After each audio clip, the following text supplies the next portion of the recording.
Dito pala mga lods, itong mga cellphone na to, hindi pala ito magsa-charge. So ang gawa natin dito mga lods, tinry natin to bawat isa. So ayun kita nyo hindi siya mag-charge. At ang ating gagawin dito mga lods, kunin natin yung kanyang port, yung port charging mga load. At ito namang isa, i-try din natin. At ganito din siya, hindi din siya nagsa-charge. Kaya ang gagawin natin, kasi magkaparihan naman yung cellphone, ang brand pala ng cellphone na to mga lods is Tecno. Madali lang masira ang kanyang port. So ang ginagawa lang natin, tanggalin lang kanyang port na nasa loob yung para charging niya. At ito na mga loads, tinanggal na natin kasi hindi yan magsa-charge. At yung sa isa mga loads, gumagana naman yan.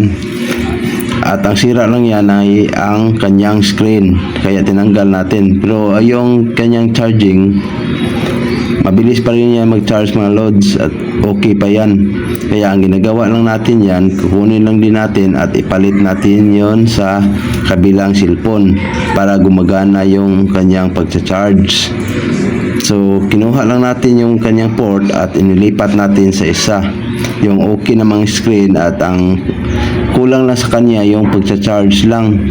Kaya ipinalit na din natin yung kanyang port. So ganito lang tayo ng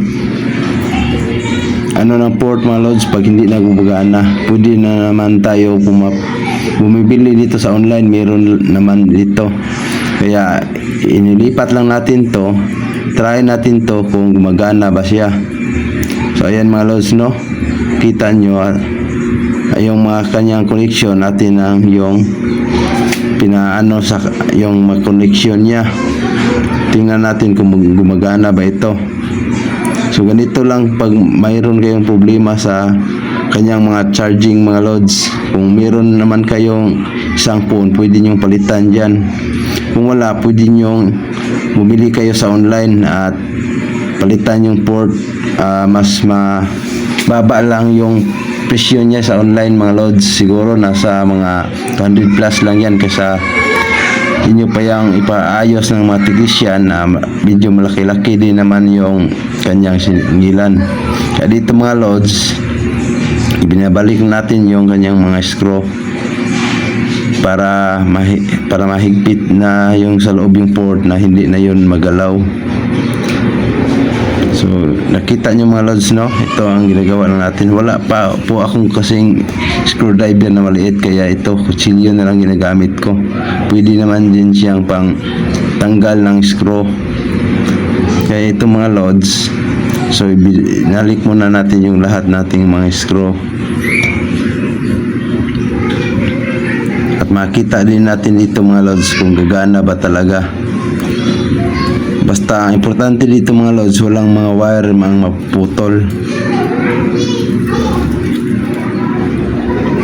So binalik lang natin lahat yung mga screw na tinanggal natin mga loads, para sigurado siyang hindi siya matatanggal yung kanyang port sa ilalim pag atin ang isaksak sa kanyang charger. So dito mga loads, tapos na tayo sa pag-screw. Atin yang itatry kung gumagana na ba sa pagcha-charge.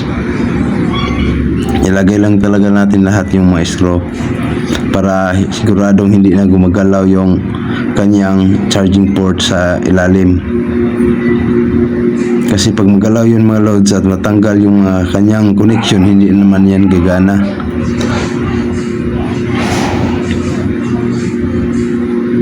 So ganito lang naman kadali yung palitan yung kanyang charging port mga loads, para hindi na kayo mas malaki yung magagastos. Pwede lang kayo pumapalit. Ito na mga loads, try natin. Ayun mga loads, no, gumagana na siya, nagcha-charge na siya. So ganyan lang kadali mga loads, palitan yung kanyang port para hindi na rin kayo